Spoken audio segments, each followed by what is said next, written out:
from the big fella Martin Chivers. McDonald, Craig! Oh! Craig can't believe it! And the coolest man in the ground is undoubtedly Pat Jennings. Look at Craig with his hands over his head. He really got hold of this on the full and turned away by Pat Jennings, who was in advance of the 6-yard line. I was so lucky to get into football in the first place. I mean, I never dreamt that I was going to ever be a professional footballer. But I'd started playing at a very early age. Started playing in a soccer league when I was 11, playing with under 19. Right. So then, because of Ireland, we played the Gaelic games at school, Gaelic football. Right. Yes. So I played midfield. Right. There was no soccer played in the schools. Right. So if you had a leisure in education, I left school at 15. Right. And in those days in Ireland, you took any sort of a job to get a few pounds, a few money, you know. Right. So I went to work in a factory. Right. One of the linen factories in Ireland. Right. And unfortunately it closed after 10 months. Right. Nothing to do with me at all. Right. But it closed, and then my dad was working in a timber gang in one of the mountains in Ireland. Right. For one of the local builders. Right. And he got me a job in the timber gang. Oh. So literally I was there, and my brother, who was also played football and with me on this junior team, he was playing with the local team, and he asked me, he came in one night from work and said, look, the goalkeeper in the team is going to England to look for work. Why don't you come down, do a bit of training, and possibly you get a game for the team. Right. So it was the last thing I wanted to do, coming off the mountain, to go training and cold shower afterwards, you know. Newton going in, ball! Oh, a magnificent save! What a great save by Jennings. Ball looks absolutely amazed by it, as well he might. Fabulous save by Jennings. Pivot with this corner for Wolves. Hit towards Bailey, on the volley! Oh, and what a save again! Absolutely amazing. But he came back a couple of weeks later and said, look, this week the goalkeeper's gone. We haven't got a goalkeeper. So I actually went down to them on the Thursday night, and I got picked to play for the team on the Saturday.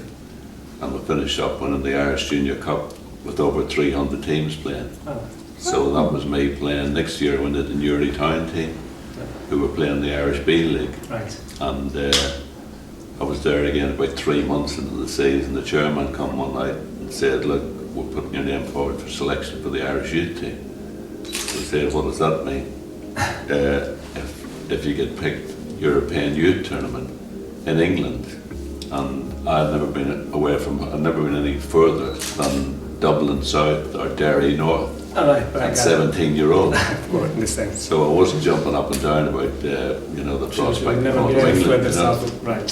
So anyway, it was the year of the big snow before your time, 1963 in England. Right. And this season the trials were cancelled because of bad weather. Right. But I got picked to play for Northern Ireland. So we still had to go down south to see who played. We played the south to see who went through to represent Ireland. Right. And we finished up Northern Ireland beating Southern Ireland. Wow. So now I'm going to play in this European youth tournament. And even at that stage I never dreamt about professional football. Right. So unbelievably, after 10 days playing the European youth tournament in England, I finished up playing at the world famous Wembley. Can you imagine? Mamma mia.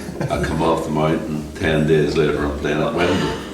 And in those days, unless you played in an FA Cup final, which went round the world, Right.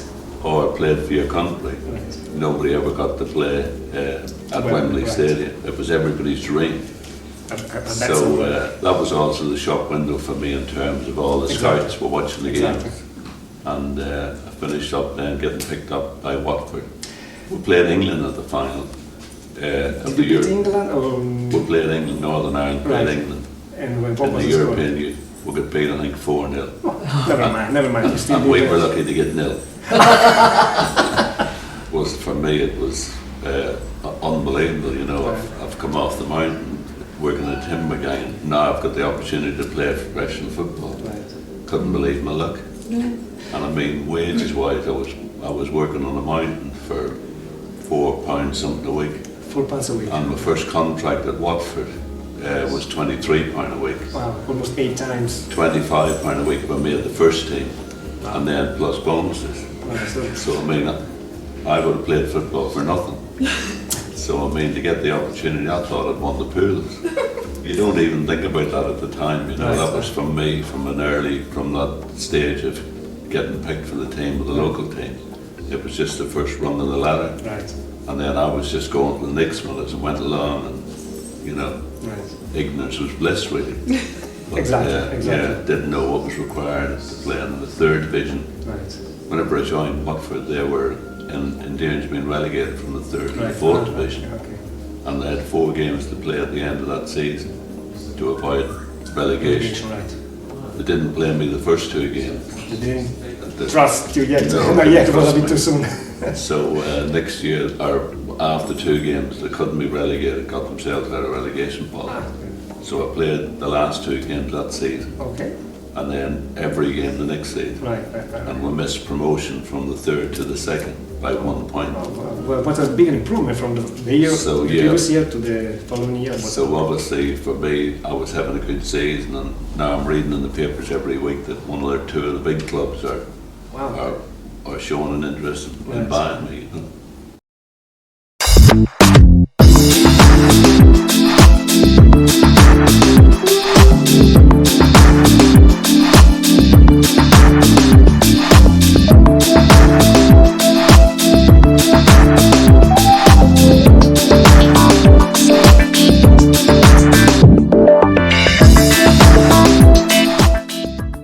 Whenever I left Spurs the year before, I was After lucky. playing 13 years, Yeah, I think, right? I was lucky in my career. I was the Football Writers Football of the Year in 1973. Right. And then 1976, I was voted PFA Player of the Year by your fellow professionals, you know, one and honour. Right. And then the next year I come out, I had an Achilles injury, Please, yes. and I missed 21 games. Right. And Is that probably because of that they started thinking? well, that was obviously the reason they thought that was well, the team got relegated then. Right. That year that I missed those games. Right. And I like to think I'd have played in maybe 10 or 12 of the matches, I might have got enough points to keep the team up. But some will never know. And after all these but years, then I was back training or back fit at the end of that season, but we had gone too far down the league. so you couldn't. And I'm reading in the papers every week that I might be available for transfer, you know. And at 32 in those years, players were written off as too old, you know. Right. And now King, with everything ahead of him. Jennings coming out fast. Oh, and a good save by Jennings. Brady found some space in behind 1 or 2 Spurs defenders. A nice little drag back by him as well. There's ball for Alan Ball. And the header by Radford. Oh, and what a good save by Pat Jennings. Well, I knew myself. I mean, I was still, in terms of quick and sprint, probably Very top, close to you, top exactly. 6 in the club at 32. Right. So I knew fitness-wise I didn't have a problem. Right. But obviously the manager, he thought that he wanted to stick with a younger goalkeeper. Right. So he made the decision for me to leave. Right. But I mean, that happens in football, not just at Tottenham, that's every club Right. That's something. up and down the leagues, you know. Right. And then I had made arrangements to go to, I'd actually done the deal to join Ipswich, Bobby Robson. See, but yeah, Bob Robson, yes. Yeah, and then it fell through because one of their players, they were playing in Holland, and one of their players broke his leg in the night, and they had to go out and buy an outfield player Right, so, rather than a goalkeeper. Right. So the deal to Ipswich is up. But I still could have gone to Man U. The coach in the Northern Ireland team, a little fella called Tommy Kavanagh, right. he rang me to say, come to Man U for a couple Yes, of they years. knew that you were on Tommy the Tuckerty. market. Right. Yes. And then I had Aston Villa, they wanted to sign me as well, so there was no shortage. Exactly. Clubs that no short of takers. So why did you go to Arsenal? Right on the other, basically, so on the other side of the road. I mean, it meant then if I signed for Manchester, I've got to move the family, kids from school. Right. And I thought, well, at the end of 14 years, I've done everything that Tottenham wanted me to do, and why should I move my family up the country, down the country? Exactly. And I was being sold as well at the end of 14 years, you know, bought for 23,000 and now I'm being sold. So I mean, The heart's it hurt. still there, Yeah. right.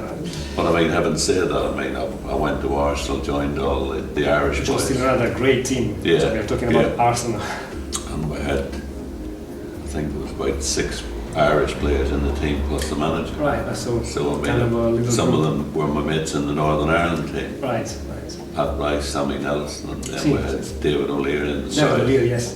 Liam Brady, who came to Juventus. Right, exactly. So Frank Stapleton, centre forward. We Yes, had yes. no shortage of Irish players. So it was like home away from home. I didn't have to move house.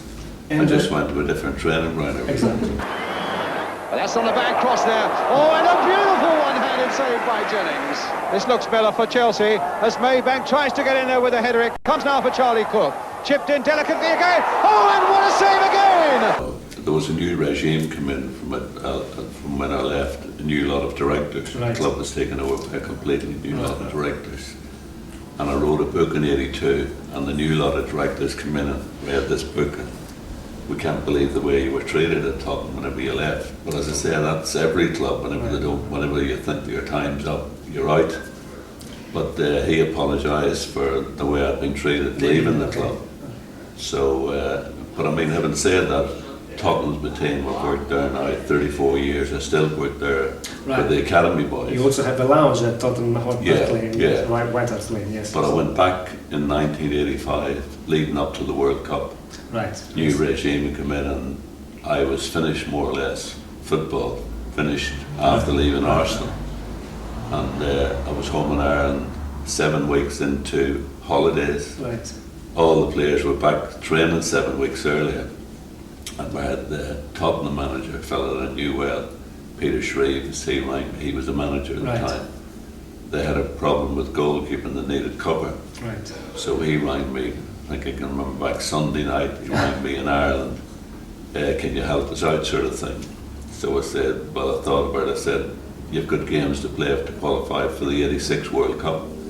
So I said, well, I don't even know if I'm going to be picked for the team. I'm not playing at the moment. Right.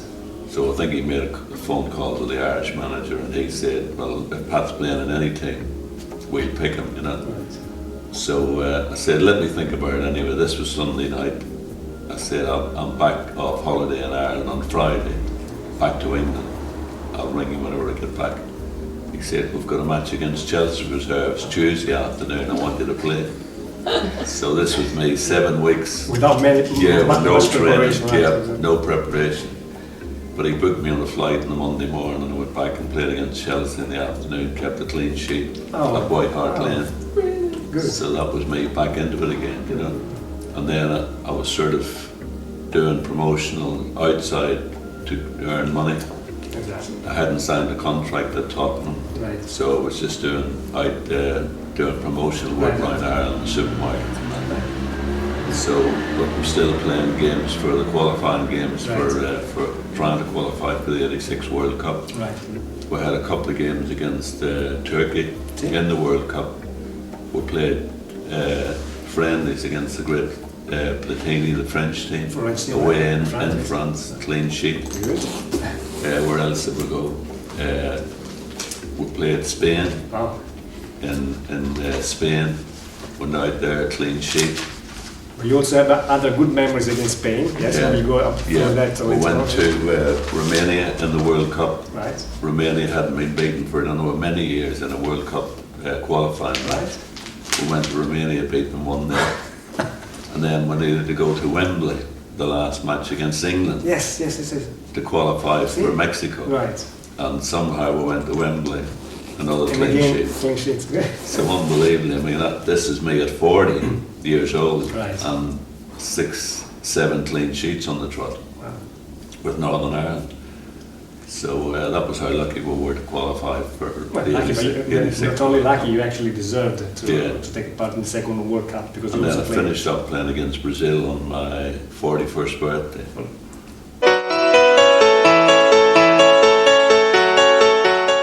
We'd had a penalty competition and I'd won it over Smidge, which, you know, because he used to bully me a lot at that time. I was very young. It was worrying anyway. I took the first one, as you saw. It wasn't the best penalty in the world, but Pat saved it very well. And it then came for me to take the second one really as having the job. But Smidge come and took the ball off me and said, hey, you're not going to cost us the bonus. He put it down and he missed it, so I felt a lot better. but I must say, Smidge, we did win the league that year, so we didn't lose everything, you know.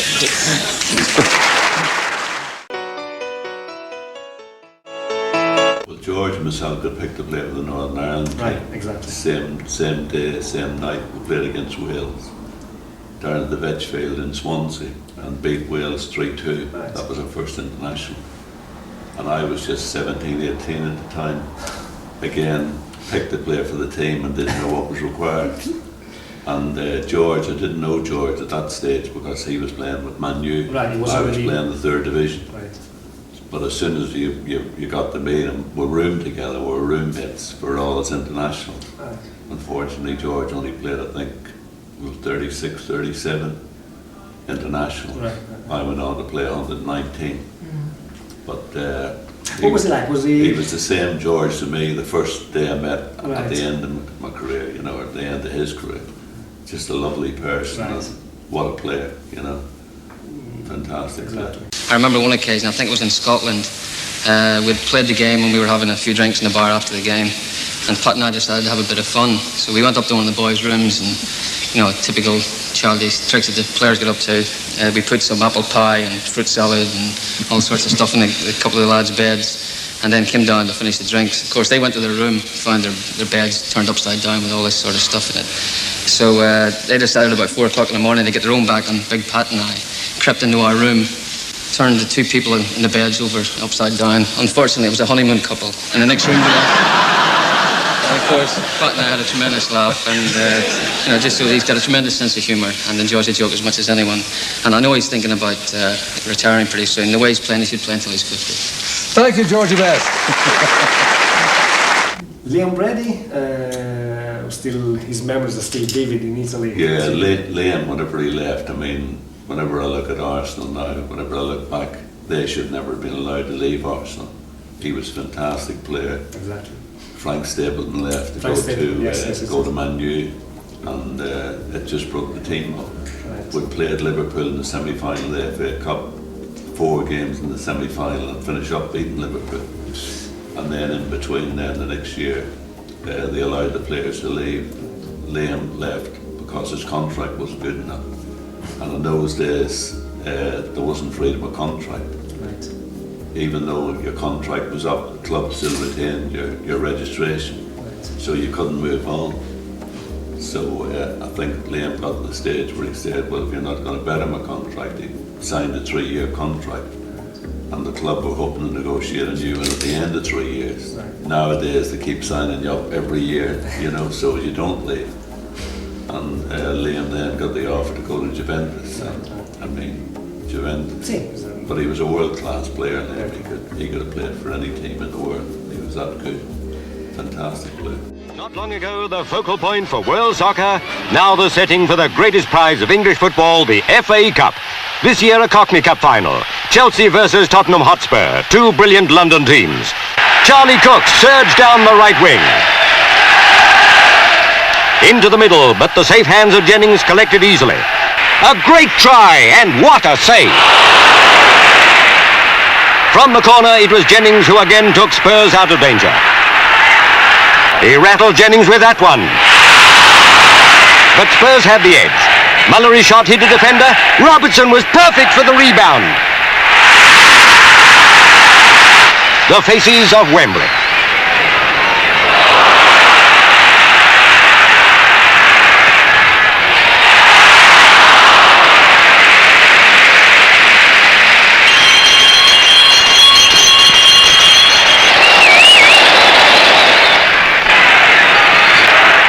Eddie McCready's header gave Jennings little trouble.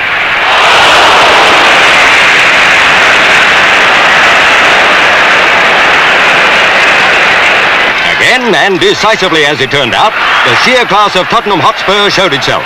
From Robertson's header, Frank Saul shot into the net.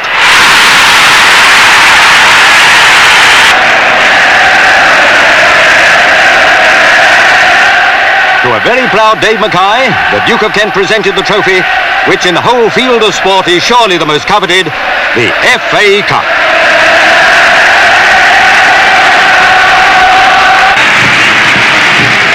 Dave Mackay was in Spurs' cup-winning team in 61, again in 62, and here he was for the third time, and that despite a twice broken leg. The fans have good reason to call him the Iron Man. Mr. Jennings, among the great things you did in your career, you also scored a goal. Can you just tell us how things went? Because it's very unusual to see for a goalkeeper to score. Well, it's something that you dread as a goalkeeper. It's something that you dread somebody kicking the ball from one end of the field, going over the top.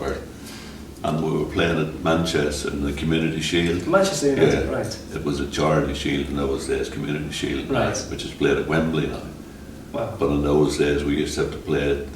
Man United won the league. Right. So we won the cup that year, so we had to go to Man U. Right. Early August. So free kick outside our box, 18-yard box. One of our players on his way up, they take it and said, give it to me. I'll knock it up, send it forward. And he rolled it back to me and I picked it up, sent it forward, Alan Gilzine.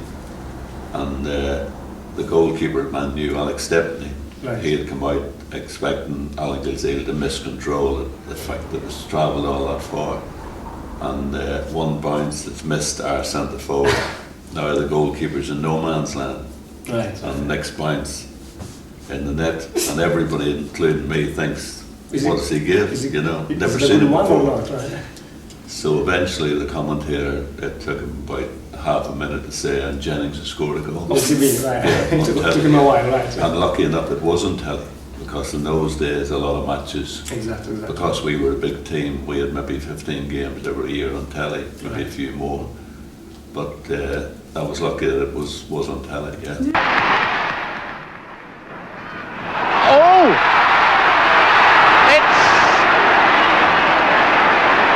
Yes, a fantastic effort.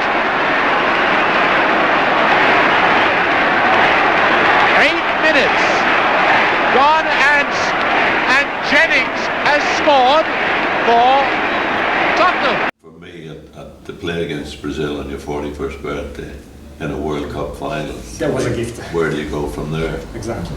And I mean, I think everybody in the country, or anybody, all the country, recognises Brazil. That's the way they play football, a beautiful game. And it was just a dream for me to finish my career playing against those. I did go on to captain the rest of the world team after that. Right. In Pasadena, you know. Big massive UNICEF match. Right. And I was still capable of playing. I went to Singapore, played at Singapore Sevens, and played in the Pele All-Stars in Tokyo and America again. So there was no reason. Still, as I said, quite easy if it was did.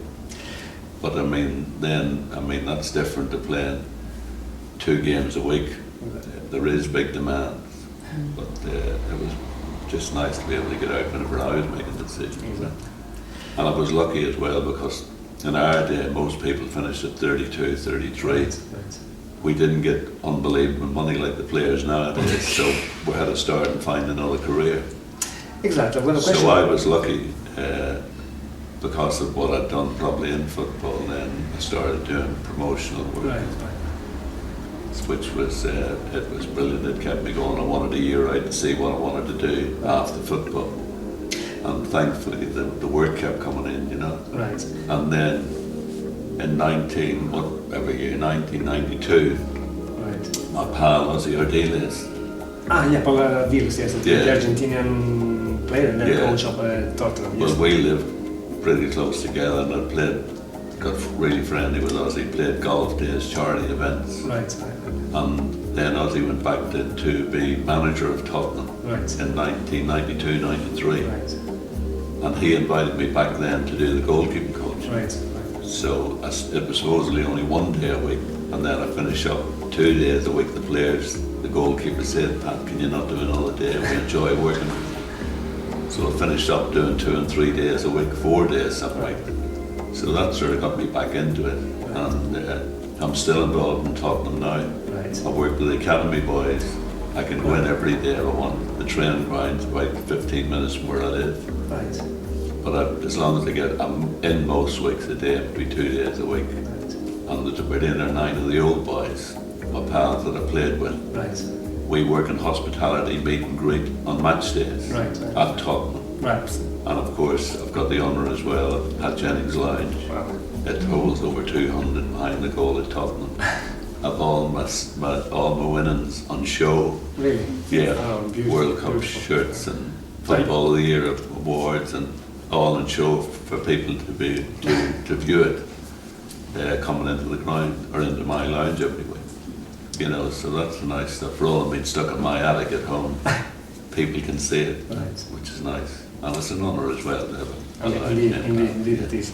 And I also do, I'm ambassador for the Irish FA and McDonald's on a grassroots programme. In Ireland. Lots of things to do, plenty of things to do. So I'm in and out of Ireland sometimes twice a week on that job. And I really enjoy that, you know, out around the country meeting the kids.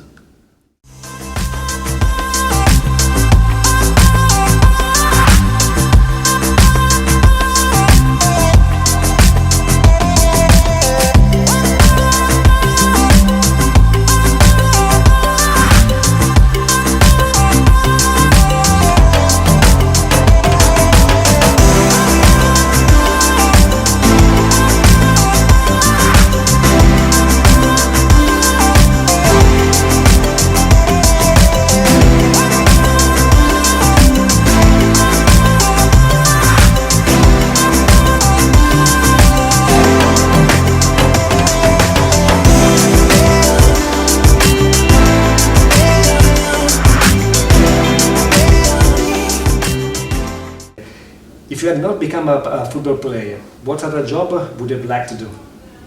I would like to be a golfer. I love golf. I play golf most weeks, at least twice a week, sometimes 3 times a week.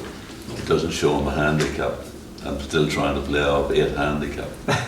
But I play golf. Also, you have beautiful courses in Ireland, England, Scotland. Yeah, fantastic courses in Ireland. England the same, wherever you go, Scotland. And we're just so lucky we get so many invites to play in charity events, which are all good causes. So we pick the events that we want to play in. And that last year I played in the Irish Open with John Daly at Portrush. Right. I have a big charity event myself every year for Cooperation Ireland, getting the 2 communities mixing at youth level and schoolboy level. And I have a golf day at the world famous Royal County Down every year for that charity. So I love my golf. I'm going back to playing a golf day on Wednesday. What a life. Yeah, so I'm one of the lucky ones. Love that. It's just a pity we get the bills coming in as well. So. Mr. Jennings, thank you very much, and it has been a pleasure, a honor. I was really thrilled and delighted to have you with us today. Thank you very much indeed.